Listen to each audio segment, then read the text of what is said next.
আবুল খায়ের আতা রহমতুল্লাহি আলাই, উঠো বেটা, তুমি এখনো ঘুমিয়ে আছো, দেখো না নবী মুহাম্মদ সাল্লাল্লাহু আলাইহি সাল্লাম আসছে, তুমি তাড়াতাড়ি দাঁড়াও, নবীজিকে সম্মান করো, তাজিম করো, নবীজিকে সালাম দাও। সুবহানাল্লাহ। ছিল যার নাম ছিল আবুল খায়ের আতা, তিনি আমার নবীর এত বড় একজন প্রেমিক, এত একজন আশিক ছিল। তিনি মদিনাতুল মুনাওয়ারা জিয়ারত করার জন্য যখন গিয়েছিলেন, ওনার হাতের মধ্যে কোনো টাকা পয়সা ছিল না। 5 দিন পর্যন্ত না খেয়ে উনি চতুর্দিকে যখন 5 দিন পর্যন্ত ঘুরালেন, কোথাও যখন উনি খাবার দাবার কোনো কিছু পাইল না বা কারো কাছে উনি চাইলেও না, শেষ পর্যন্ত এমন দেখা গেছে 5ম দিন রাতের বেলায় উনি এই খিদা যন্ত্রণা নিয়ে আমার নবীজির রওজা পাকের পাশে দাঁড়িয়ে উনি সালাতু সালাম দিয়ে রাতের বেলায় উনি ঘুমায় পড়লেন। যখন আবুল খায়ের আতা রহমতুল্লাহি আলাইহি উনি যখন ঘুমিয়ে পড়লেন, রাতের বেলায় স্বপ্ন দেখেন সুন্দর একটা সুদর্শন নূরে নূরান্বিত একটা মানুষ, তার সাথে আরো 2টা মানুষ তারা যেন সামনে অগ্রসর হচ্ছে। উনি যখন তাদেরকে দেখলো, ঠিক এমন সময় আরেকটা মানুষ দৌড়ায়া ওই ব্যক্তি যিনি শুয়ে আছে ওনাকে বলল, এই বেটা উঠো, তুমি দেখো না নবী মুস্তাফা মুহাম্মদ সাল্লাল্লাহু আলাইহি সাল্লাম চলে আসছে। এজন্য বলেন না সুবহানাল্লাহ।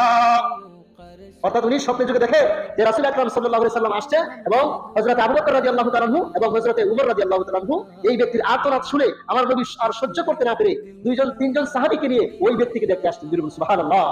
সে আবুল খায়ের আতা, ফাইদুল ফুয়াদ দারুল মুস্তাফা কিতাবের নাম, 1381 পৃষ্ঠা।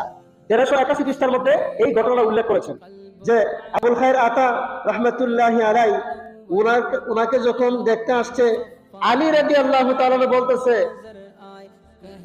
উঠো বেটা, তুমি এখনো ঘুমিয়ে আছো, দেখো না নবী মুহাম্মদ সাল্লাল্লাহু আলাইহি সাল্লাম আসছে, তুমি তাড়াতাড়ি দাঁড়াও, নবীজিকে সম্মান করো, তাজিম করো, নবীজিকে সালাম দাও। সুবহানাল্লাহ। সেই ব্যক্তি দাঁড়িয়ে গেল, তখন দেখলো নবী মুস্তাফার পাশে আবু বকর, উমর রাদিয়াল্লাহু তাআলা এবং সাথে হযরত আলী রাদিয়াল্লাহু তাআলা। তখন নবী মুস্তাফা সাল্লাল্লাহু আলাইহি ওয়াসাল্লাম বলেন, হ্যাঁ আবুল খায়ের আতা, শোনো, নাও, তোমার হাতে আমি একটা রুটি দিচ্ছি, তুমি খাও।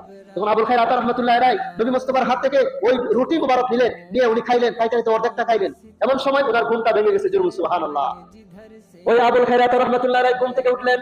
ওটা মাত্রই উনি ঘুম থেকে উঠে দেখে স্বপ্নের যুগে যে রুটিটা উনি খাচ্ছিলেন, তার হাত মোবারকে, তার হাতের মধ্যে সেই বাকি রুটির অংশ এখনো তার হাতের মধ্যে রয়ে গেছে। এজন্য বলুন না সুবহানাল্লাহ।